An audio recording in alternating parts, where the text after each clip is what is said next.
Heirang Leirang channel na mayam gi damakta pujarakliba Phungga Wari Lukhrabi Macha Hangoi Borobi Thaina mamangaida mabung ani gi marakta yamna keza mauzabi machal ama yaurami machal asi nongmata thabak sude chinghi uti lujaduna ke mauduna ta lei mabung ani na singda singchanba chatlamdaida yendem ising chairamu sinarambabu chairamdaduna yendem pambi kangduna sire Mathangi numitasu mabung ani na lau khawba chatlamdaida khamen pambi ising chayu thaudabadasu machal nupina laikai koiduna leiringaida khamen ising chai haudre mabung singna lau karakpada khamen ising saidaduna kangba ubada sauduna mabung ahalna tanmalli nacha hangoi oina po'u haina machal bu chairami matam khara leiraga machal nupi adu mayum pale olakpa chahida Macha Hangoi Borobi ama pokle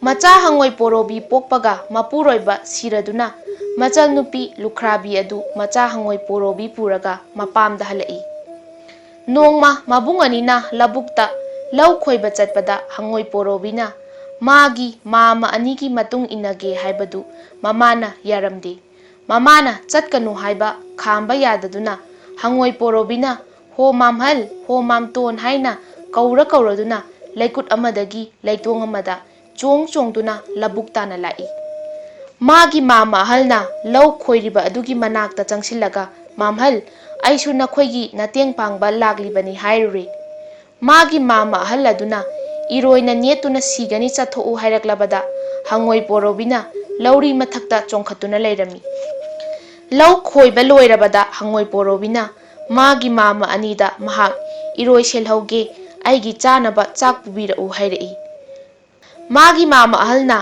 karamna nahak iroi sen gadoribano hanglaklabada Hangoi Borobina aibu iroi gi mamai mairung akutpa aduda thangatpiramu mafam aduda naptun leiraga iroi selhauge magi mama anina tauganu khambada yadrabada Borobi adu iroi gi mamai mairung akutpa aduda thangatpiramlaga makoyani mayumda chak chaba chatki Hangoi Borobina iroi gi mamai mairungi akutpa duda phamlaga RTT haiduna iroi senba haurai mamai mairung akutpa duda hangoina naptuna leiba duda saubing lauduna sajik chai chafam khangdaduna iroi ngaihak leitana chong phanbane mamai tattana hai humbane mairungda napliba Hangoi Borobi adu makhut nanthokduna iroi gi mathi marakta tasinkre iroi mathi marakta Hangoi Borobi adu amuk chongkhat amuk putha tawduna leire kakhatpa ngamdre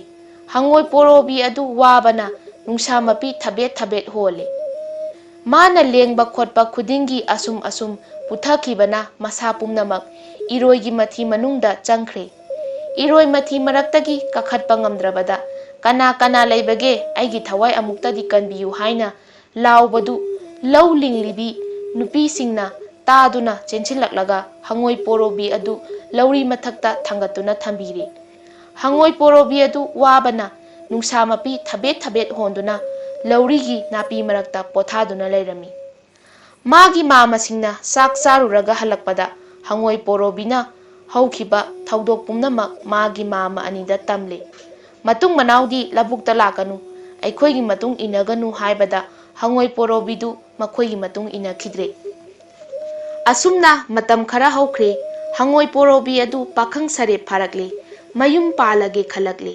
nongma Hangoi Borobina ima ai pakhang phare imanaba pumnamak mayum makai panakhre macha poknakhre aisu yum palage laibak asida paliba ningthau asigi masak matau phajarabi macha nupi ama lei haina tai mahak adu imagi namau oinaba khara haibiru macha adugi wadu tabada Lukhrabi mama adu ngaktuna mathabak yaire tumin layu mi takini haiduna macha bu khamjai taibang mi sunnataba Hangoi Borobi nahaki damakta asuk chawkhraba ningthaugi macha nupibu haiba ngamjaroi haiduna mamana yadrabada Hangoi Borobina amuktangi chatuna haibiru soidana pirakani haibaduda mamadu laibak yenge khalakle nongma ayuk anganbada Lukhrabi aduna ningthaugi macha nupi hairunabagi damak konung tana lakle ningthauda khurumlaga iningthau Ichanupa Hangoi Borobigidamata Najaibema Pibiyu Hangatli.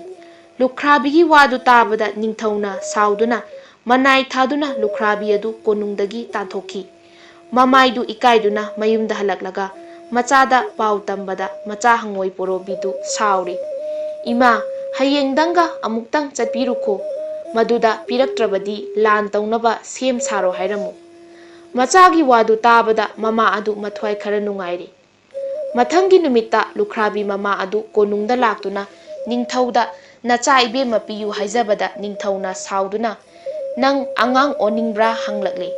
Lukhrabi iningthau ibungo icha Hangoi Borobi adu langi sem saduna laihore hairamlaga Lukhrabi mayumda halai.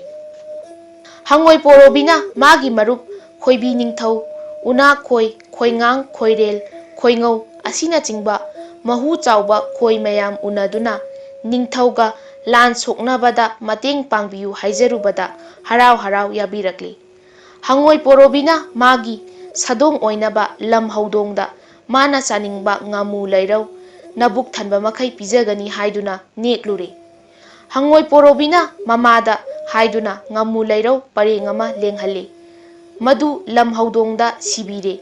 Hangoi Borobi lam haudong tonglaga khoyamgi mamang thaduna konung tana lan lagli. Lambida khoyamna ngangladuna lan lakpadu ubada miyam kinare.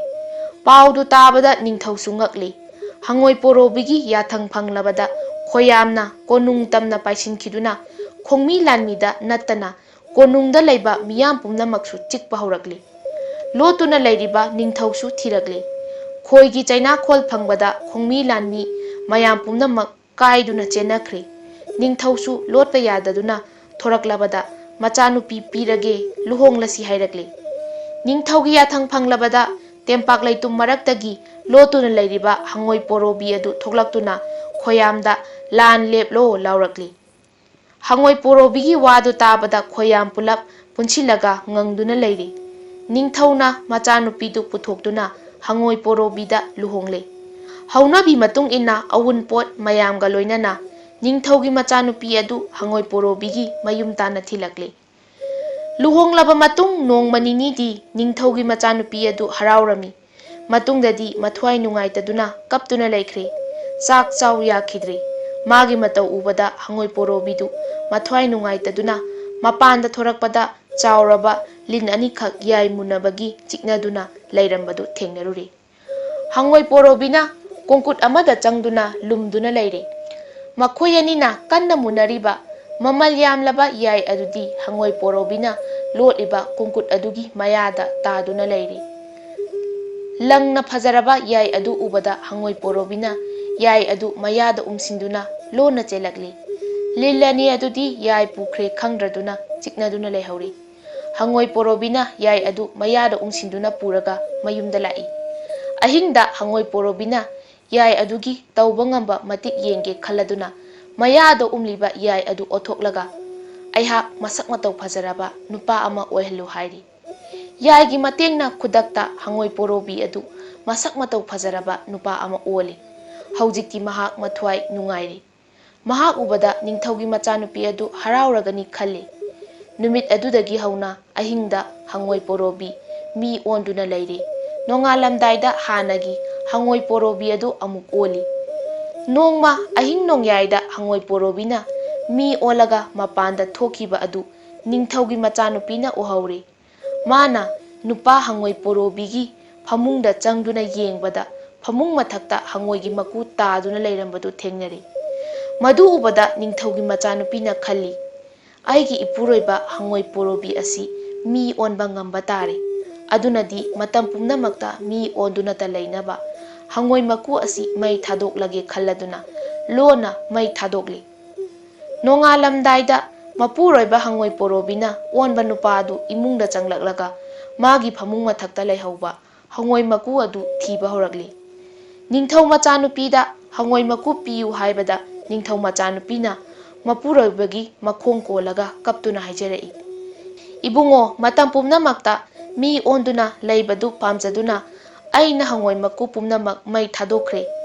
Hangoigi makugi ut leirabasu piyu haibada ꯅꯤꯡꯊꯧꯒꯤ ꯃꯆꯥꯅꯨꯄꯤꯅ ꯎꯠꯇꯨ ꯍꯨꯟꯗꯣꯛꯈ꯭ꯔꯦ ꯍꯥꯏꯗꯨꯅ ꯈꯨꯝꯂꯤ꯫ ꯑꯁꯨꯝꯅ ꯉꯥꯡꯅꯔꯤꯉꯩꯗ ꯅꯣꯡꯉꯥꯟꯕꯅ ꯍꯥꯟꯈꯤꯗꯨꯅ ꯅꯨꯄꯥ ꯑꯗꯨ ꯍꯪꯉꯣꯏ ꯄꯣꯔꯣꯕꯤ ꯑꯣꯟꯕ ꯉꯝꯗꯗꯨꯅ ꯃꯤ ꯑꯣꯏꯗꯨꯅ ꯑꯗꯨꯝ ꯂꯩꯔꯤ꯫ ꯂꯨꯈ꯭ꯔꯥꯕꯤ ꯃꯆꯥ ꯍꯪꯉꯣꯏ ꯄꯣꯔꯣꯕꯤꯗꯨ ꯃꯤ ꯑꯣꯟꯕꯒꯤ ꯄꯥꯎ ꯇꯥꯕꯗ ꯃꯤ ꯄꯨꯝꯅꯃꯛ ꯂꯥꯛꯇꯨꯅ ꯌꯦꯡꯅꯔꯤ꯫ ꯃꯃꯥ ꯂꯨꯈ꯭ꯔꯥꯕꯤ ꯑꯗꯨ ꯍꯔꯥꯎꯃꯟꯈꯤꯗꯨꯅ ꯆꯦꯟꯈ꯭ꯔꯒ ꯅꯤꯡꯊꯧꯗ ꯇꯝꯂꯨꯔꯦ꯫ ꯂꯨꯈ꯭ꯔꯥꯕꯤꯒꯤ ꯄꯥꯎꯗꯨ ꯇꯥꯕꯗ ꯅꯨꯡꯉꯥꯏꯔꯗꯨꯅ ꯅꯤꯡꯊꯧꯅ ꯁꯥꯃꯨ ꯊꯥꯔꯛꯇꯨꯅ ꯃꯆꯥꯅꯨꯄꯤꯒ ꯃꯃꯍꯥꯛꯀ ꯃꯈꯣꯏ ꯑꯅꯤ ꯁꯥꯃꯨ ꯇꯣꯡꯂꯒ ꯂꯦꯟꯅꯕꯒꯤ ꯃꯑꯣꯡꯒꯨꯝ ꯀꯣꯅꯨꯡꯗ ꯀꯥꯔꯛꯎ ꯌꯥꯊꯪ ꯄꯤꯔꯛꯂꯦ꯫ ꯅꯤꯡꯊꯧꯒꯤ ꯌꯥꯊꯪ ꯐꯪꯂꯕꯗ ꯍꯪꯉꯣꯏ ꯄꯣꯔꯣꯕꯤꯅ ꯑꯣꯟꯕ ꯂꯨꯈ꯭ꯔꯥꯕꯤ ꯃꯆꯥ ꯑꯗꯨꯒ ꯅꯤꯡꯊꯧꯒꯤ ꯃꯆꯥꯅꯨꯄꯤ ꯃꯇꯩ ꯃꯅꯥꯎ ꯑꯅꯤꯗꯨ ꯐꯖꯕ ꯐꯤꯖꯦꯠ ꯂꯩꯇꯦꯡꯒ ꯁꯥꯃꯨ ꯇꯣꯡꯗꯨꯅ ꯀꯣꯅꯨꯡꯗ ꯀꯥꯔꯛꯂꯦ꯫ ꯃꯈꯣꯏ ꯑꯅꯤꯅ ꯂꯥꯛꯄ ꯂꯝꯕꯤꯗꯨ ꯃꯤꯌꯥꯝꯅ ꯊꯣꯛꯇꯨꯅ ꯌꯦꯡꯅꯕꯗ ꯃꯤꯅ ꯂꯝꯕꯤ ꯐꯨꯜꯂꯤ꯫ ꯅꯨꯃꯤꯠ ꯑꯗꯨꯗꯒꯤ ꯍꯧꯅ ꯂꯨꯈ꯭ꯔꯥꯕꯤꯒꯤ ꯏꯃꯨꯡ ꯑꯗꯨ ꯑꯋꯥꯠ ꯑꯄꯥ ꯂꯩꯇꯅ ꯅꯨꯡꯉꯥꯏꯅ ꯄꯥꯟꯈꯤ꯫ ꯍꯩꯔꯥꯡ ꯂꯩꯔꯥꯡꯅ ꯄꯨꯖꯔꯛꯄ ꯐꯨꯡꯒꯥ ꯋꯥꯔꯤ ꯉꯁꯤꯒꯤ ꯑꯣꯏꯅꯗꯤ ꯃꯇꯥꯡ ꯁ꯭ꯋꯥꯏꯗ ꯂꯣꯏꯁꯤꯟꯖꯔꯦ꯫ ꯍꯌꯦꯡ ꯅꯨꯡꯉꯥꯏ ꯅꯨꯡꯉꯥꯏꯕ ꯋꯥꯔꯤꯁꯤꯡꯒ ꯂꯣꯏꯅꯅ ꯃꯌꯥꯝ ꯄꯨꯂꯞ ꯑꯃꯨꯛ ꯊꯦꯡꯅꯔꯁꯤ꯫